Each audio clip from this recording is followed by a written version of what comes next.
چې د صنم مخ کې رکیب را پسې ګواښ کړی دی نو ډېرې غوسې نه مې ګزک د جامې غاښ کړی دی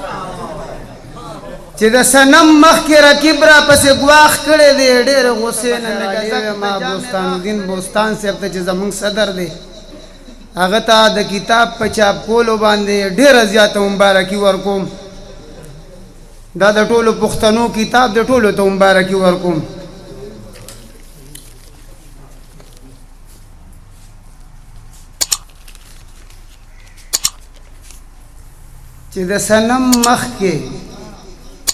چې د صنم مخ کې رکیب را پسې ګواښ کړی دی نو ډېرې غوسې نه مې ګزک د جامې غاښ کړی دی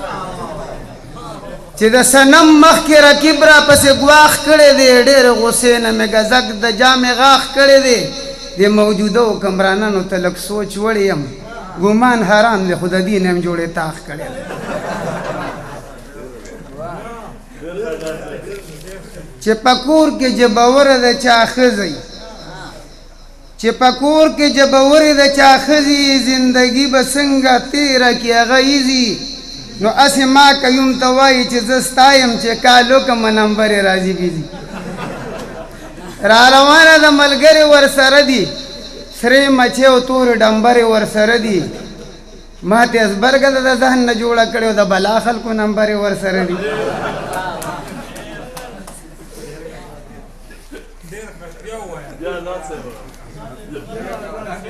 را روانه د ملګرې ورسره دي سرې مچې او تورې ډمبرې ورسره دي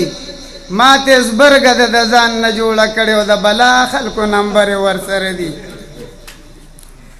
پوه شوم چې زړه کې راته ستا ډکه ده د چل دوکو ټوله دنیا ډکه ده که یوم وي مره دا ډورا چې نشي د ښکلو نه مانګه ډکه ده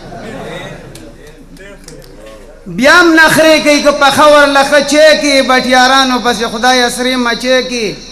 ای که یومه چې مالک یې ته خبرې کې غوټ نیم دی کې تېنه وړي په پچې کې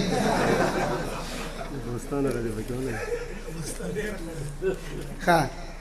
یا دا رقیبان تېنه لږ پاسه وه یا پیره پیریان تېنه لږ پاسه وه یا دا رقیبان تېنه لږ پاسه وه یا پیره پیریان تېنه لږ پاسه وه الا به زمون خبره ومني ورشه دغه خان تېنه لږ پاسه وه او اول ځل مې په پاکو کې نن ولیدو ورشه دا بوستان تېنه لږ پاسه وه او که نه ده خو وایي چې هغه الټه پلټه ووایه او زه هغه به م ووایم څه خورې پهلوان درنه جوړ شوی دی ښه سړی وي وران درنه جوړ شوی دی او شپږو کې یوه جوړه صحیح ګنډې ټیلر نوشیروان درنه جوړ شوی دی او اوس په سرکاري سړک څوک نه پرېږدي خدای ګو اکبر خان درنه جوړ شوی دی او چرته مې په پاکو کې ونه لیدې مړه سم بوستان درنه جوړ شوی دی نه نن خو په پاکو کې دی وای چې کوڅه کې ستاسو حکم ټوخې وچ په موچه مې دوه درې لتې واخې چې کوي ظلم په عاشق غرور په حسن ذوالجلاله ته به دا ښکلي مبخې ډېر بخښنه غواړم او ډېره بخښنه غواړم د صدر صاحب په اجازت د ملک ډېر بد حال دی ډېر زیات پړسېدلی ما وایي دا د ملک حال دی چې میټرک والا چولې خرڅوي که بی ایم والا ګورې نو کیلې خرڅوي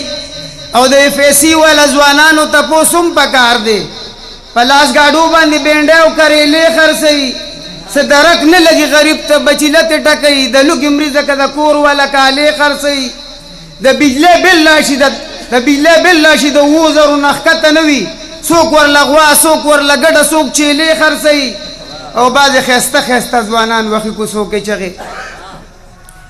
درنه ګاټلې په اوږه پرته وي تولیې خرڅوي راشي د بار نه د غریب او د یتیم په نامه غلا افسران د ګودامونه د غلې خرڅوي ښایسته ځوانان بیا هم د دومره تعلیمونو سره ګرځي کوڅو کې پوزکي او موسلې خرڅوي ښایسته ځوانان بیا هم د دومره تعلیمونو سره ګرځي کوڅو کې پوزکي او موسلې خرڅوي د ټیکس د لاسه روزګارونو ټولو سر وخوړو ترکان جزره ترخص سټک سورلې خرڅي